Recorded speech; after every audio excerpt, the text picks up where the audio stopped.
मणिपूर सरकार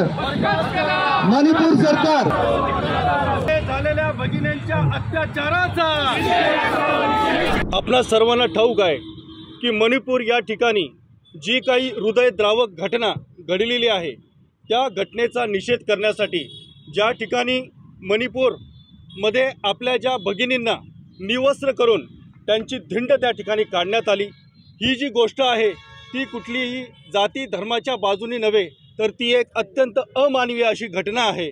आणि या अमानवीय घटनेचा निषेध करण्यासाठी आम्ही रिजनल ख्रिश्चन सोसायटी, सर्व समविचारी पक्षाचे राजकीय नेते, साहित्यिक, समाजसुधारक असे आम्ही सर्वजण या ठिकाणी जमलेलो आहोत। आणि या ठिकाणी आम्हाला सरकारला सांगायचं आहे की गेल्या 3 मे पासून म्हणजे कालपर्यंत 75 दिवस पूर्ण झालेले असताना देशाचे सर्वोच्च गृहमंत्री माननीय अमित शहाजी त्या ठिकाणी गेलेले असताना देखील 75 दिवस सातत्याने हा हिंसाचार चाललेला आहे।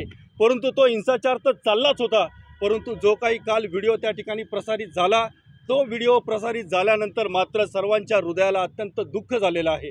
आपल्याला हे लक्षात येते की भारतवर्षाची जी संस्कृती आहे, जे वसुधैव कुटुंब, अतिथी देवो भव आणि सर्वांना सामावून घेण्याची जी कल्पना आहे त्या कल्पनेला कुठेतरी सुरुंग लागलेला दिसतो।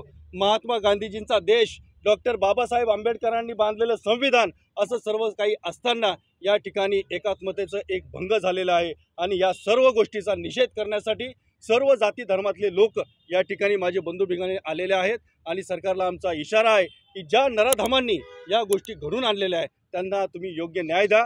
तोपर्यंत हे आंदोलन पूर्ण भारतामध्ये चालू राहील, आम्ही थांबणार नाही। शांततेच्या मार्गानं, निषेधाच्या मार्गानं, संविधानिक मार्गानं या गोष्टी आमच्या अशा चालू राहतील।